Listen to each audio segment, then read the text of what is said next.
Russian plane was downed by Ukrainians. On board, it was 65 Ukrainian prisoners of war. What was the reason behind this attack? I think this was probably a miscommunication on the Ukrainian side. They didn't keep the frontline troops properly informed about an impending prisoner transfer. Because if you recall, when this plane was initially downed, the Ukrainians were celebrating. Oh, look what we did. Great. Oh, man, we were kicking Russian ass. They were just out of their minds with joy. And then all of a sudden, once they realized they had shot down a plane full of Ukrainian POWs, they started erasing those messages on social media. Why would you do that? I mean, initially you're proud. Now you're no longer proud. And then they started creating, just lying, flat out lying about, oh, it was the Russians. Oh, this was a plot by Russia. So we really don't know whether it was sheer incompetence or intentional. But when all is said and done, they've killed 65 of their own. They killed 6 Russians, and they used an American Patriot missile battery reportedly to do it, and did it on Russian territory. So there's going to be, the Russians aren't going to forget this, and there's going to be some blowback on the United States because of it. Who's operating these missile systems? Are Ukrainians or mercenaries there who are operating this type of weapons? Yeah, I think it's highly likely that it's more foreign mercenaries that are trained to do it. It's possible that it was Ukrainians.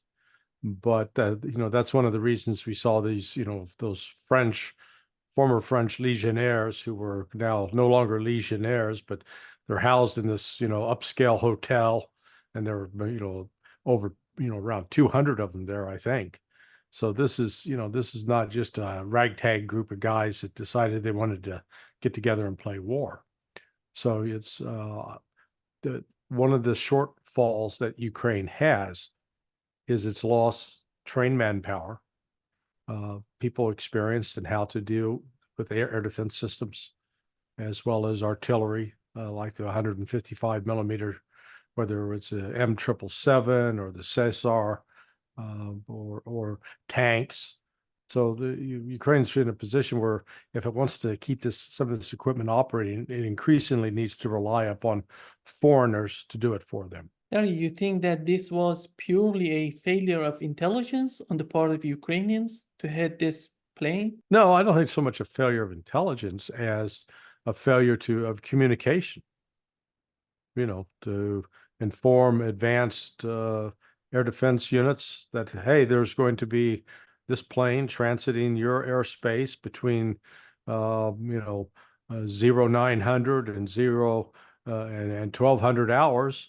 And you are not to shoot it down. It is going to be a Russian transport aircraft, and it is bringing Ukrainian POWs.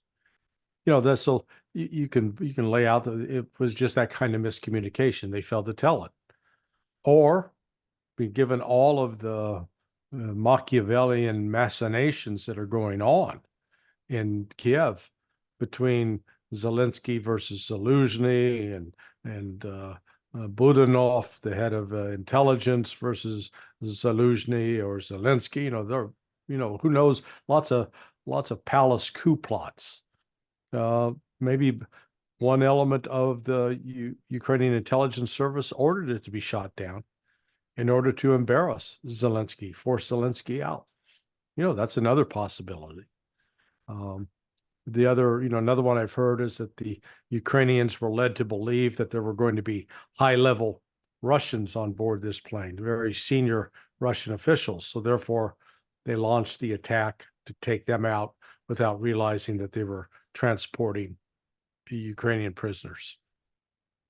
Fog of war. As you mentioned, this conflict between Zelensky and Zaluzhny, they're short in manpower, in ammunitions. With all this mess, who's running the show? Is Washington behind the scene, or is the Zelensky administration? It doesn't seem that Zelensky is that powerful to manage all of these difficulties. Yeah, well, I think you're asking who's in charge. Nobody's in charge.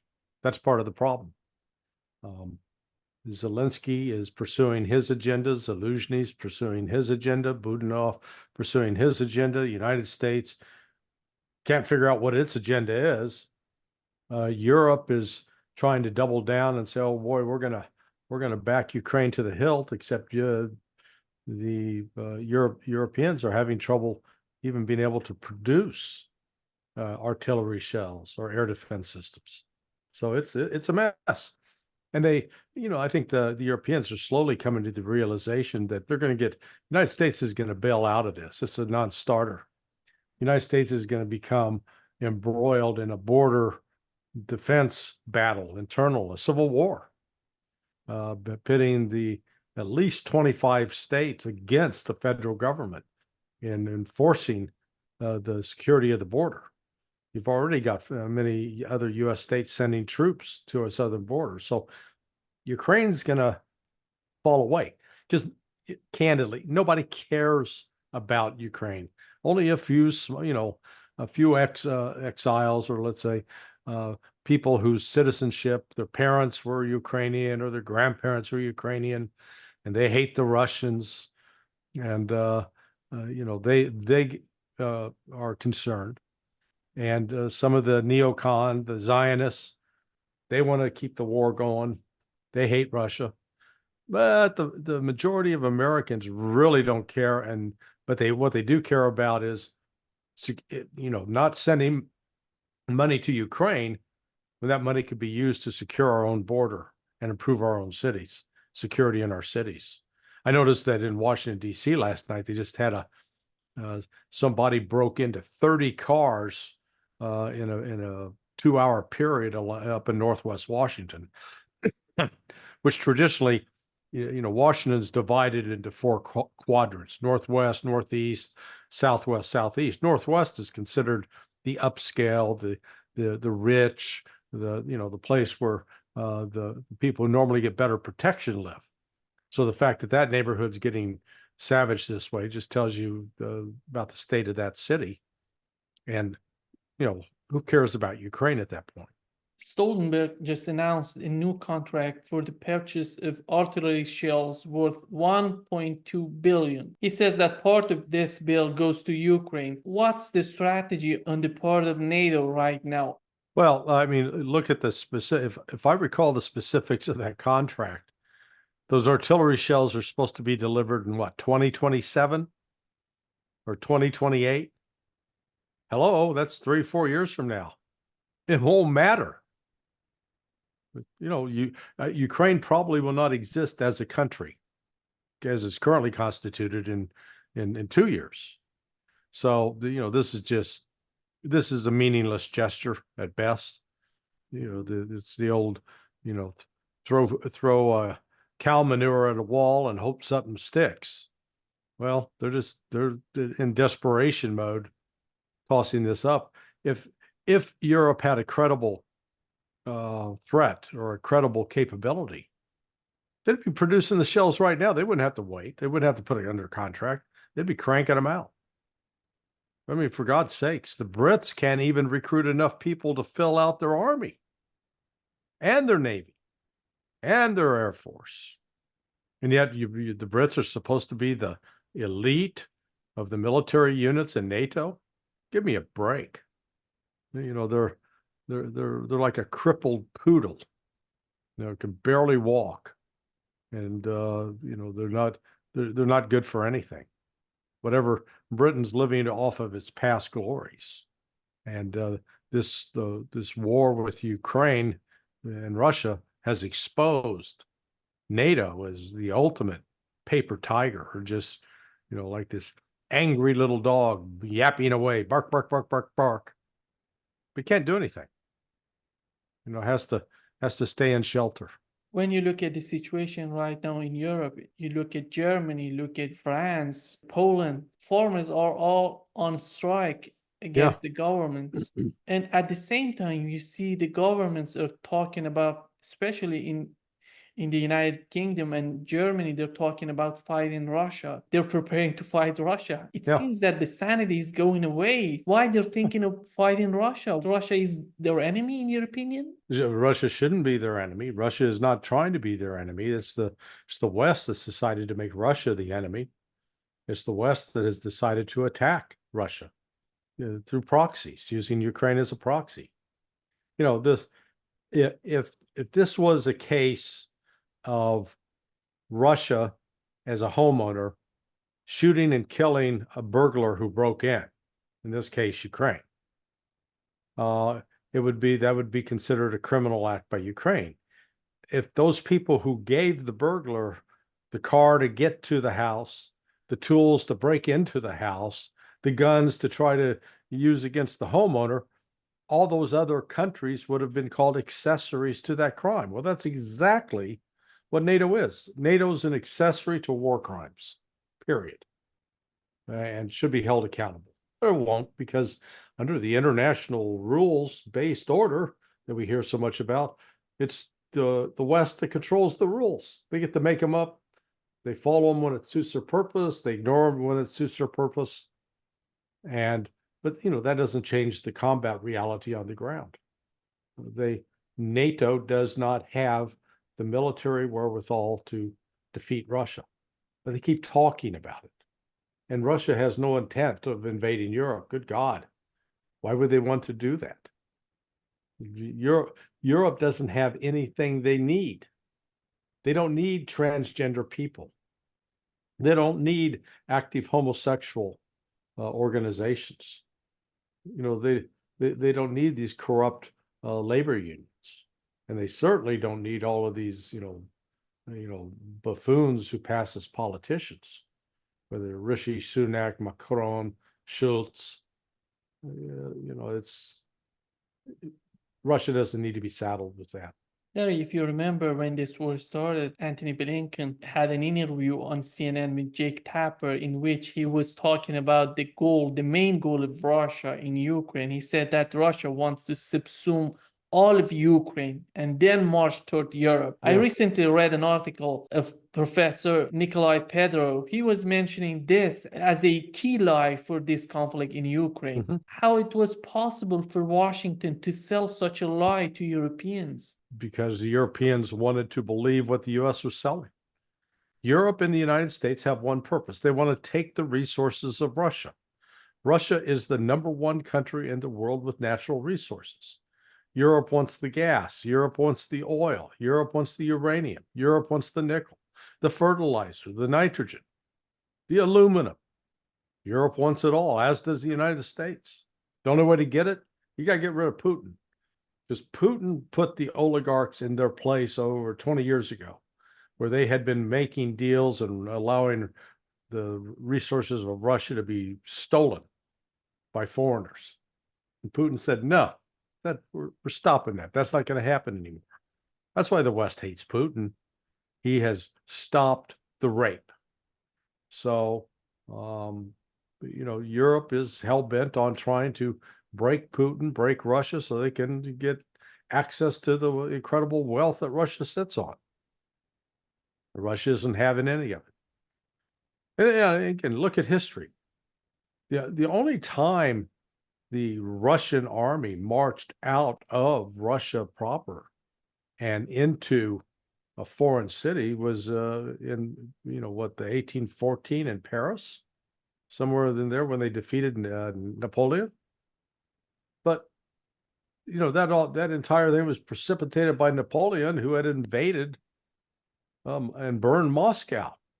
So it was always a reaction. The Russians were reacting. They've actually spent most of their history being invaded, whether it's by Mongol hordes or the Poles or the Finns so Russia is very much a nationalist beast. They're very much keen on protecting the nation, but invading these other countries is just that's a Western fantasy. In Germany, the leader of Alternative for Deutschland, he's talking about Dexit. It's come from Brexit. Is that a serious issue for Germany? Is Germany going toward Dexit? I think you see not just Germany, movement across Europe that's calling into question what is the benefit of us being in the EU when there's so many negatives attached to it. So Hungary, it could be looking at it. Poland, similarly, Romania, the Netherlands. So yeah, you could.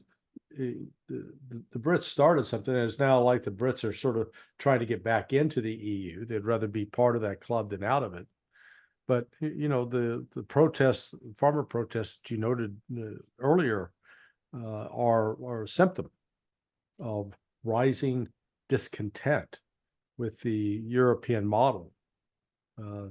The average people, they don't want to be subject to a European decisions. They want to be able to live their own lives according to what the norms are in their local communities. New polls in Hungary shows that 98% of people are against sending more aids and weapons to Ukraine. Yeah. It's huge, 98%. It's just landslide. Yeah. So where's the support for doing the opposite? There isn't. And so the politicians, I guess, who can ignore what the people want may get away with it, but you know, at some point it's going to, it'll come home to, as they say, the chickens will come home to roost. There will be blowback and payback and accountability demanded out of these politicians. Their attempt to create the global new order is just going down the toilet. When they're talking about Orban, they're talking about he's pro-Russian. What does it mean to be pro-Putin? Pro-Putin. I'm in favor of full employment.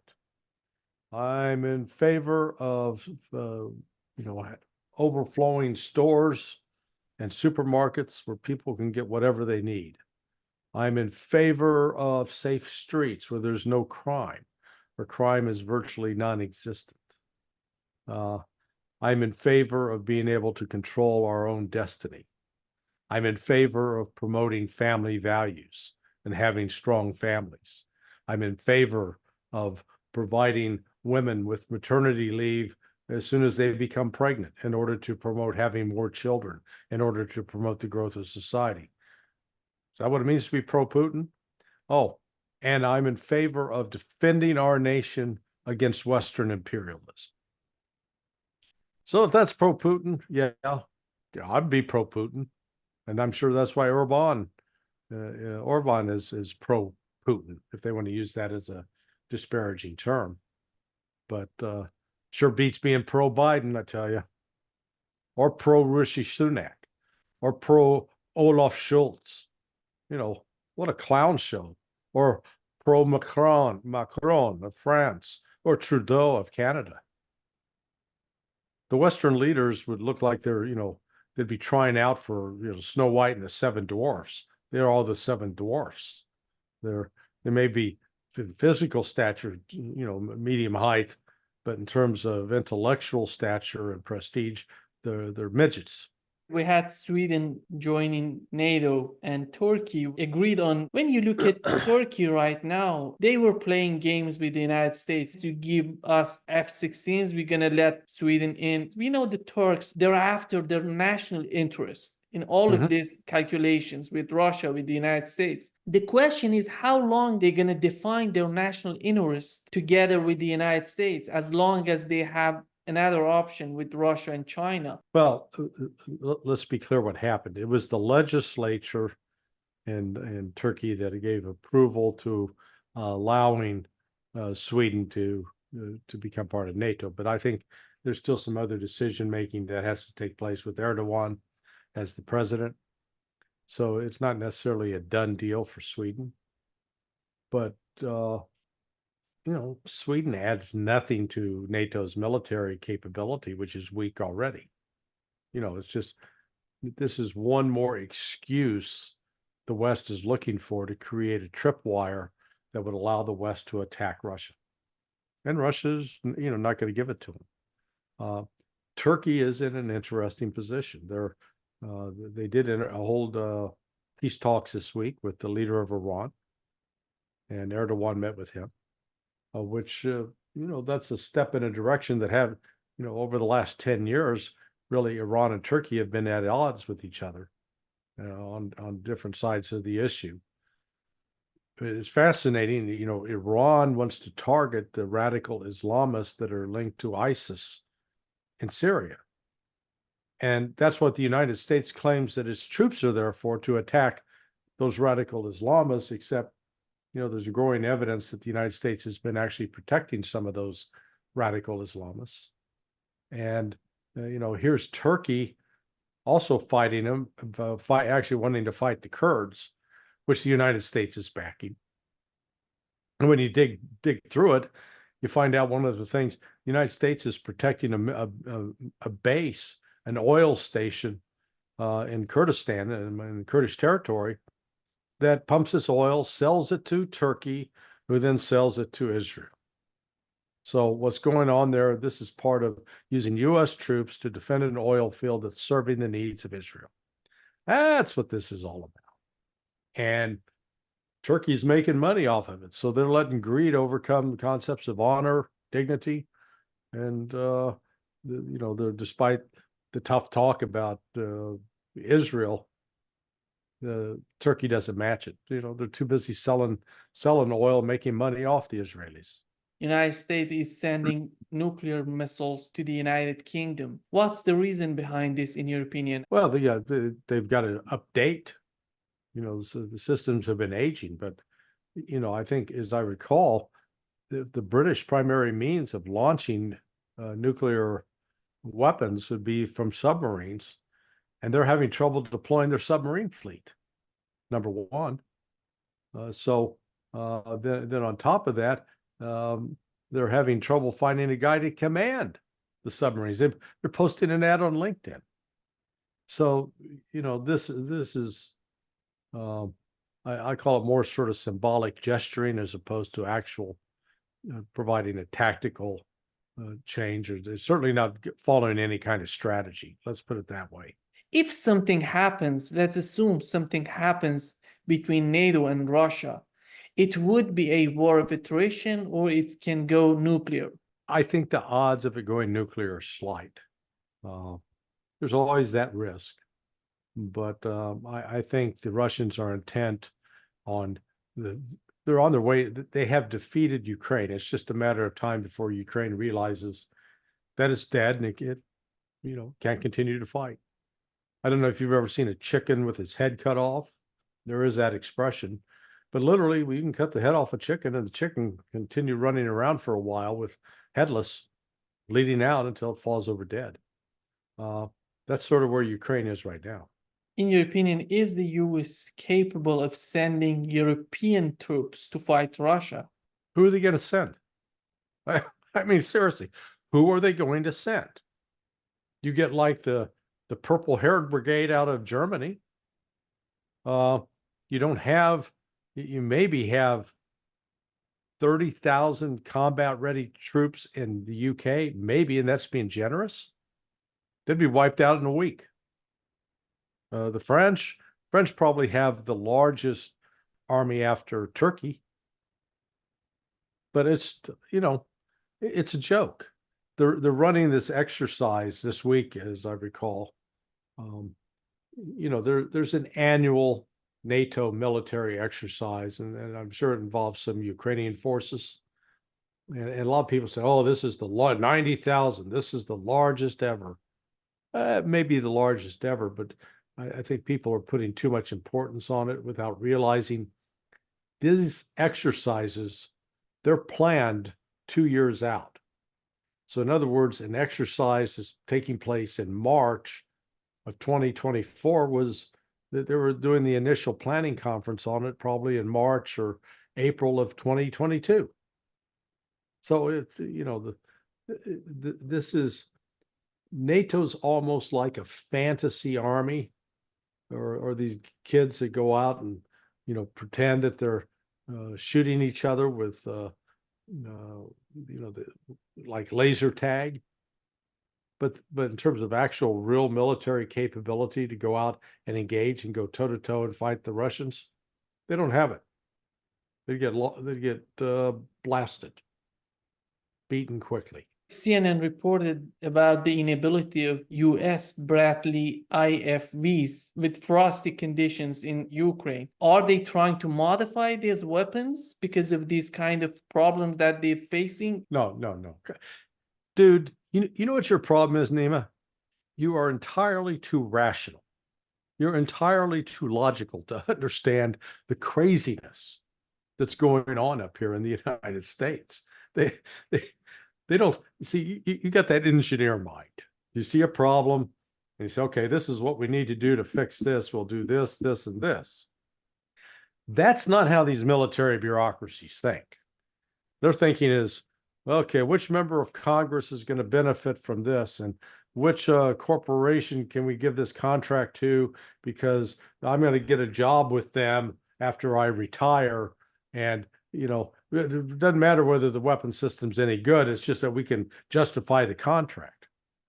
So, you know what, one of the I guess unexpected outcomes of this whole special military operation, at least from the Russian side, is they have been able to see firsthand how Western military equipment, not just US, but that of Brits and Germans and Italians and Spaniards, how it operates in the combat environment.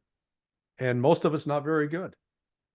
The Bradleys have probably been one of, I've seen Simplicius the thinker describe it as probably one of the more effective Western systems.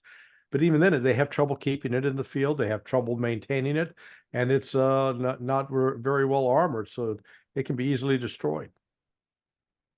So this is, what you described as far as seeing a problem with equipment and figuring out the fix. That's what the Russians are doing. The Russians are doing that big time across the board, whether it's with drones, with missiles, with artillery, with vehicles. They are taking lessons learned and immediately addressing them and trying to get, corrections that are then moved to the field where they get to be proven again in combat. Larry, there are rumors that the capital of Ukraine may be moved from Kiev to Lvov. Well, it'll be a temporary fix for them. Their contingency planning, I'm sure, recognizes that Russia is likely to break through their defensive lines all along the 600-mile front. It'll put them right up on the eastern bank of the Dnieper. Again, Kiev is, sits on both sides of that river, parts of it do. And, Russia's going to ultimately take control of Kiev, and that it will not be used as the capital for Ukraine. Russia's going to eradicate reference the praise of and celebration of Stepan Bandera. They're going to be scorched earth when it comes to the Nazi thing. So yeah, the Ukrainian government, what's left of it, will probably retreat to Lvov. And then what? I'm pretty sure that by then Russia will also have retaken Odessa. So it'll have full control of the southern coast, and Ukraine, what's left of Ukraine, will become a landlocked country. Not very good for economic prospects. It seems on the part of the Biden administration, in their mind, they're thinking that Russia cannot sustain such conflict in Ukraine. That's why they're trying to continue this war in Ukraine, because they're thinking that the big portion of their economy is going to the military industrial complex. That's why their economy gonna get weaker. Do you think, with what we've seen so far in Russia, is that logical in your opinion? Oh no, it's divorced from reality. Yeah, that's why the West they genuinely believed. You're not making something up. They genuinely believed at the outset that this military pressure applied by Ukraine would suffice to cause tremendous economic woes for Russia, particularly with Western sanctions being applied, and that the Russian economy would implode, collapse upon itself. It wouldn't be able to sustain production. Well, Just the opposite happened because the West failed to take into account that the Russian economy is actually built upon factories and farms where people make stuff, they grow stuff, they mine stuff. It's actual real work. What takes place for economic activity in the United States is, Nima, would you like to supersize your cheeseburger order? Or would you like fries with that order of chicken? So we got the service industry. We've got the financial industry, selling stocks and bonds, investments, mergers, acquisitions, but nobody's making anything of any consequence. The U.S. role as one of the leading steel makers in the world has been steadily eroding. And, right now, the United States is not in a position where it can manufacture cruise missiles at the rate that they're being used up. Patriot missiles, or having to tell people, "Ooh, hold up, stop shooting those. You got to be more sparing because we can't reproduce them quick enough." And then, Russia had alternatives. It didn't need the West. That's the key. The West still needs Russia, though. United States was one of the largest purchasers of Russian uranium last year. We needed to fire our nuclear power plants and our nuclear ships and submarines. But we wanted Europe to make the big sacrifice. Don't buy into that Russian oil and natural gas. They ignore us. We're going to go ahead and buy the uranium. It's hypocrisy, double standard. Pick your term. We have seen shelling of a market in Donetsk. In your opinion, this was a problem of communication as well, as you mentioned? No. It was deliberate. It was deliberate. They were gonna. The Ukrainians want to kill as many Russian civilians as possible in hopes that that's going to create a political backlash against Vladimir Putin. It's one of these theories of warfare that goes back to, oh, good God, almost 100 years. It's what the United States and the United Kingdom used in the war against Britain. We're going to bomb all the cities. We're going to devastate the civilian areas. We killed upwards of 300, 400,000 German civilians. I've heard the numbers up as high as 900,000. But with the anticipation that this would cause the Germans to rise up in anger and overthrow Hitler. Well, that's what Ukraine wants to do now. They want the Ukrainian people, the Russian speakers in the Donetsk, to rise up and overthrow Vladimir Putin. Ain't going to happen. It ends up having the exact opposite effect. It actually ends up enraging people and making them more committed to defeating the foreigner who's attacking and killing their loved ones, make them more committed to seeking revenge against those who have inflicted damage on them. So it's a stupid policy. In your opinion, are we going to have, with this sort of changing that are happening in Europe and these attacks, are we going to have some sort of false flag operations? Is that possible? It's possible. They're going to, but Russia's proceeding at its pace with its operations of demilitarizing, denazifying Ukraine. And there's nothing the West can do to stop it. And that includes if the West decided we're going to mobilize all of NATO. We're going to deploy NATO forward and we're going to invade and push the Russians back. They'd never get it. They'd never be able to carry it out. Russia would destroy them before they got going. They do not understand, Russia is not an expeditionary military force. It's not a military or a nation that thrives on sending its troops overseas to kill little brown people. That's the United States. That's our gig. Just go around the world and list the number of victims that have been killed, starting with Vietnam and moving forward. The West is trying to fight somebody that is totally unprepared to fight.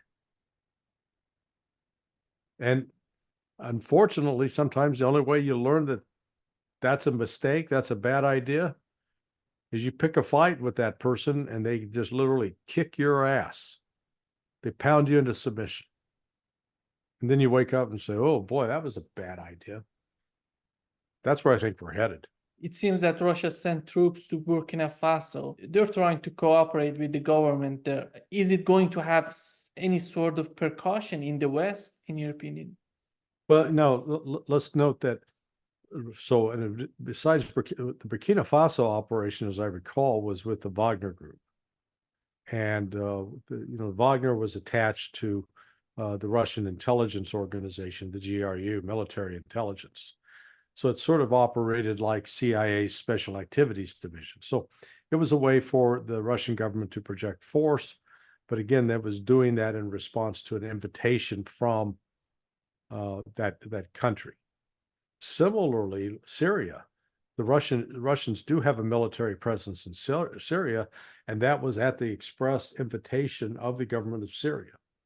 But apart from that, you don't see the Russians scampering around the world trying to figure out who they can invade or overthrow, which has not been the case with the United States. So what we're witnessing, though, is since 1990, up until I'd say February 2022, Russia was no longer considered to be a major player on the world stage because it still had nuclear weapons, but it was lost sort of its superpower status. I think what's happened over the last 2 years, Russia is in the process of reestablishing its superpower status. And it's done so by aligning itself with China, strengthening BRICS with Brazil, Russia, India, China, and South Africa. So it moves on a broad diplomatic front with the what's known as the global South, has really made important progress. And by contrast, it's the United States that's been losing influence and been suffering setbacks, not the Russians. It seems that the United States is planning to withdraw from Syria. Do you think that the mission for the United States is done in Syria right now? Well, what's the mission?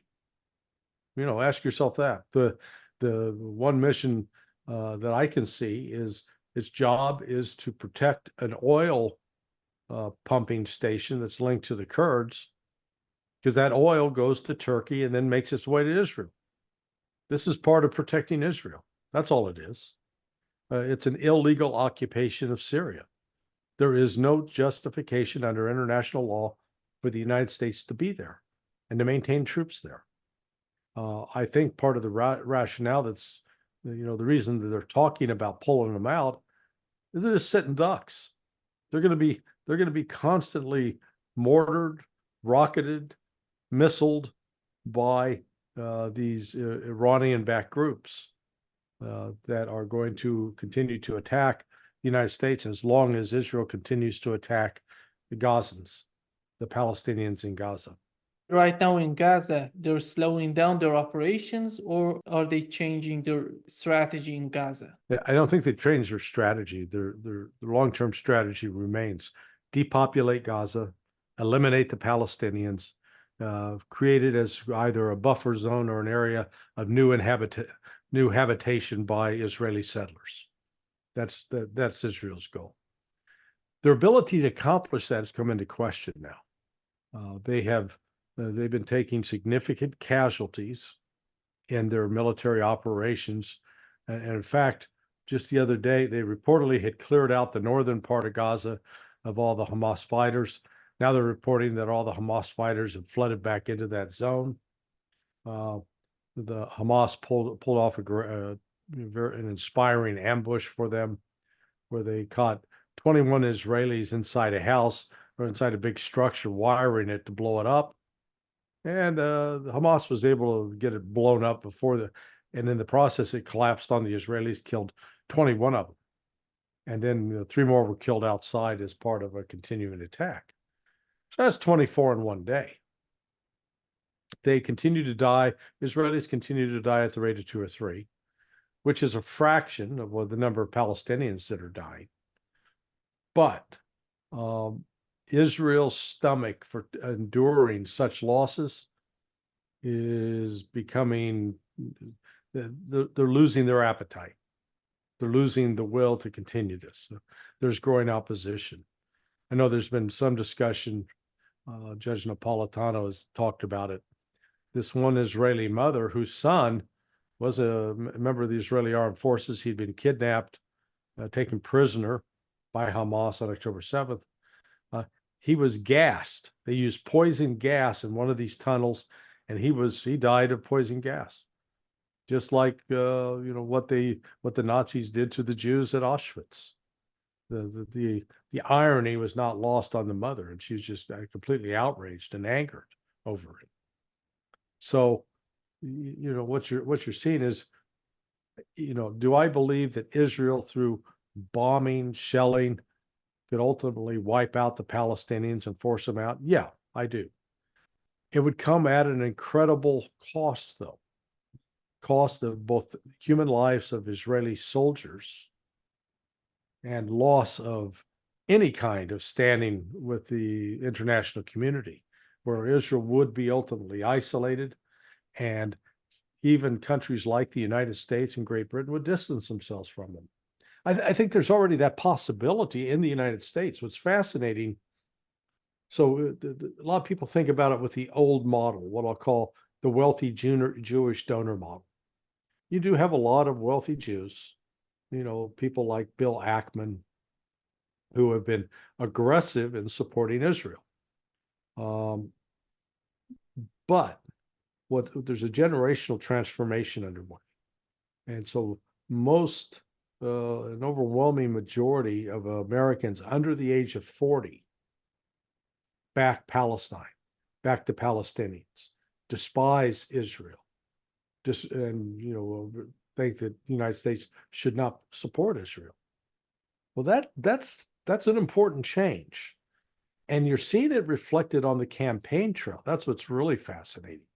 So Joe Biden shows up to talk about abortion, and the crowd jumps up and calls him Genocide Joe, and you call ceasefire now for Palestine.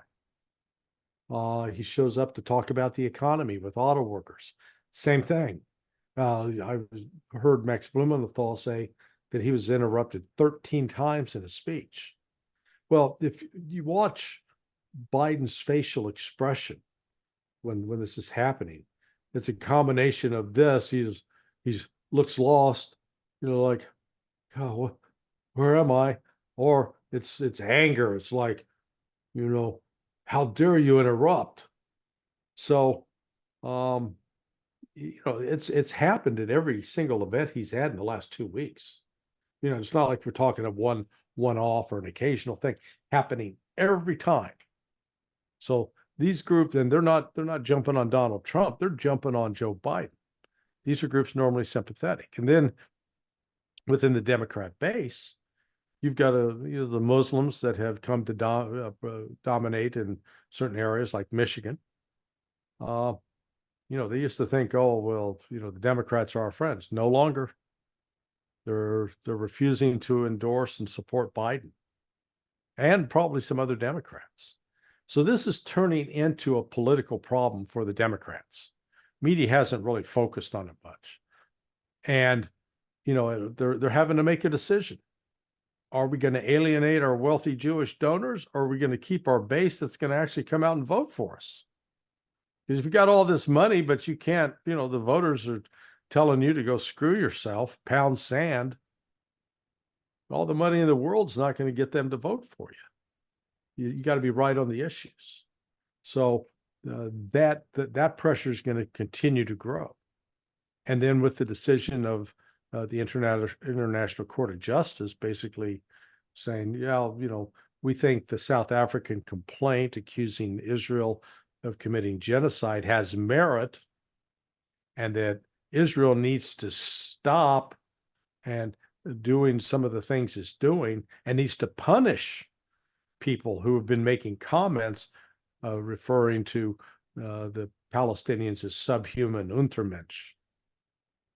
So that's going to continue to weigh into this process, where the point, both countries like the United Kingdom Germany, France, and the United States could be accused of being accessories to genocide.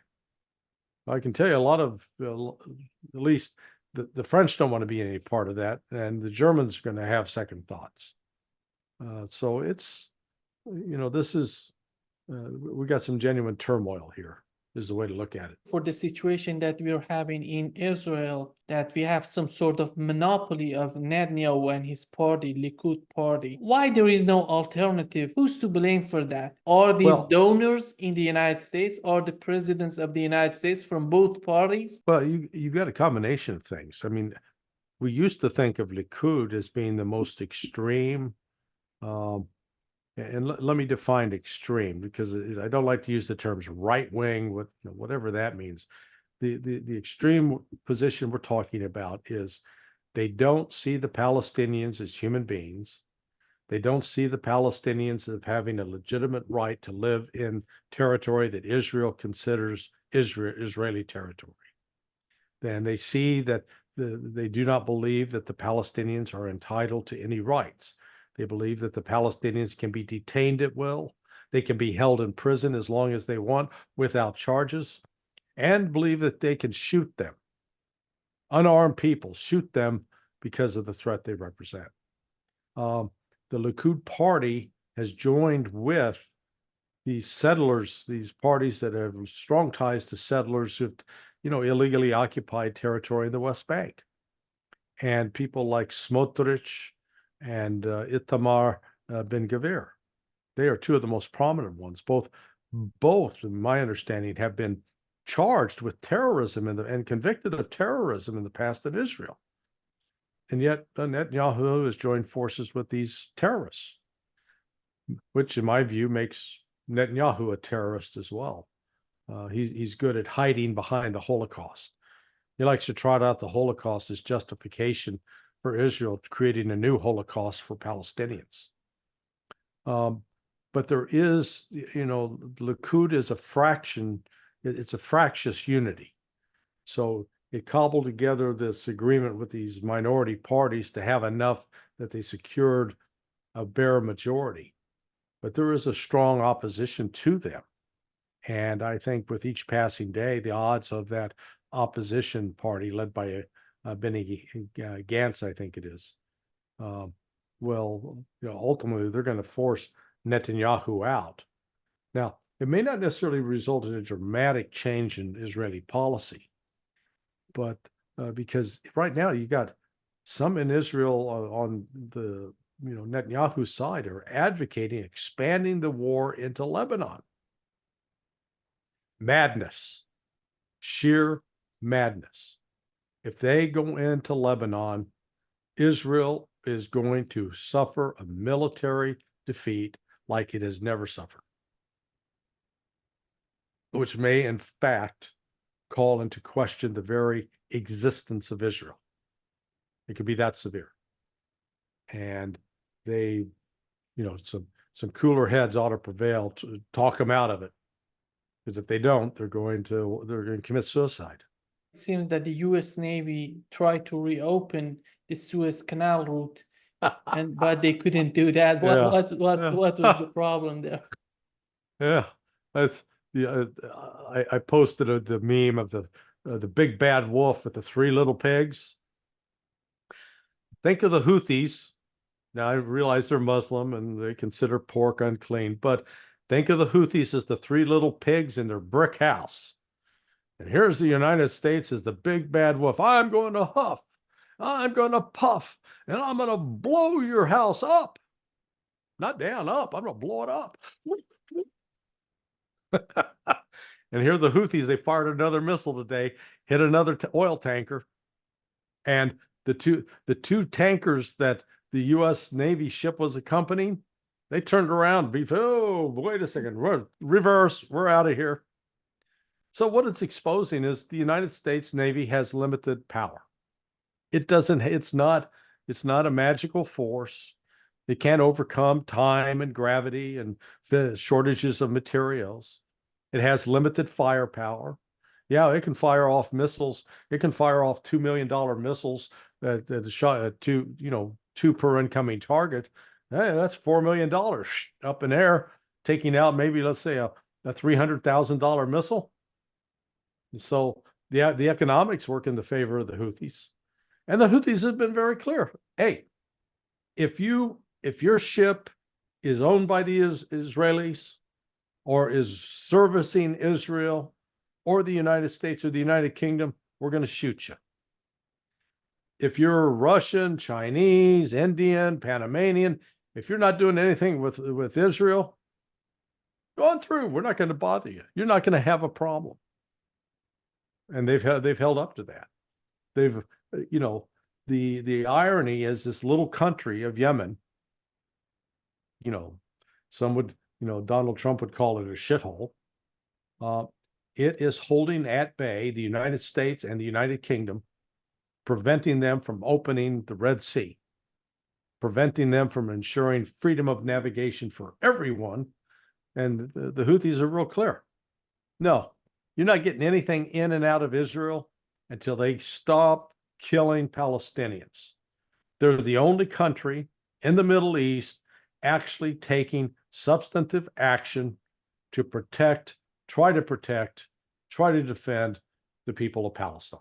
China is declaring NATO a walking war machine. Yeah. Well, at least we know the Chinese aren't delusional, right? They're paying attention. Yeah, give those Chinese some, hey, props. Hey, guys, you good analysis. Thank you, Captain Obvious. Larry, what's the problem in Asia Pacific region? I got a heads up from a friend of mine who's in the military, and he said that there is a big battle underway, bureaucratic battle. Nobody's shooting at each other, but the generals that are in the 4 stars, and so we could be talking admirals or generals that are in Indo-PACOM. So that's the area that covers India and Pacific theater, including China, Philippines, that they are battling with the Central Command, and the Central Command's Air Force called CENTAF. So basically it's a fight over who's going to get the most air assets. Indo-PACOM wants more air assets and wants it taken away from Central Command because they're getting ready to fight China. It's in their battle plans. And Central Command's fighting back. No, we need those aircraft so we can bomb the Houthis into the Stone Age, even though they're living in the Stone Age. That kind of nonsense. So that's, you got that back and forth. And it doesn't appear it's not being driven necessarily by policy, but the entire United States policy is, as the Chinese foreign minister said, it's a walking war machine. It's intent on starting a fight wherever it goes, because that serves ultimately the U.S. economy is well served if we've got a lot of defense industries getting billions of dollars to make weapons that don't necessarily work or make no strategic sense. But by God, it keeps those political contributions flowing to members of Congress, and that's really important. Larry, what's the problem right now between the Biden administration and the governor of Texas? Governor Abbott of Texas finally got off of his ass and deployed the National Guard with orders to put up barbed wire fencing to keep this flood of illegal migrants out, particularly around Eagle Pass, Texas. Well, the Border Patrol, or at least some in the Border Patrol, said, oh, no, we need to cut that down so we can let these migrants through. And Texas said no. And so the Biden administration appealed this, saying, hey, we're the federal government. We got the right to decide this. And the Supreme Court ruled 5-4, said, okay, well, the federal agents can go cut down the barbed wire. But there's also a clause in the Constitution. I think it's in Article 3. And what it says is that the federal government has supremacy in all these matters unless a state is invaded. If it's invaded and the federal government's not doing anything, the state can do whatever it needs to defend itself. That's what it says in the Constitution. And that's what Governor Abbott's saying, by God, we are being invaded. The federal government's not stopping it. The federal government's not enforcing the law. So we're going to fight back. We're going to do it. And on top of it, 25 other states have weighed in with Governor Abbott and said, we're with you, brother. In fact, we're sending some of our National Guard to stand with you. So now Biden said, you do what I tell you, or else what? Or else what? You gonna start a civil war? This, they're going to fight back. This issue of illegal migrants has become toxic, and it's got bipartisan support now to stop it. When you've got the mayors, the liberal Democrat mayors of New York and Chicago and Washington, D.C. are now whining and crying in public about, oh my God, stop sending us all these illegal migrants. It's overwhelming our system. You've reached a tipping point. And the average American is just simply fed up with it. And, Governor Abbott, he's been doing nothing for 3 years.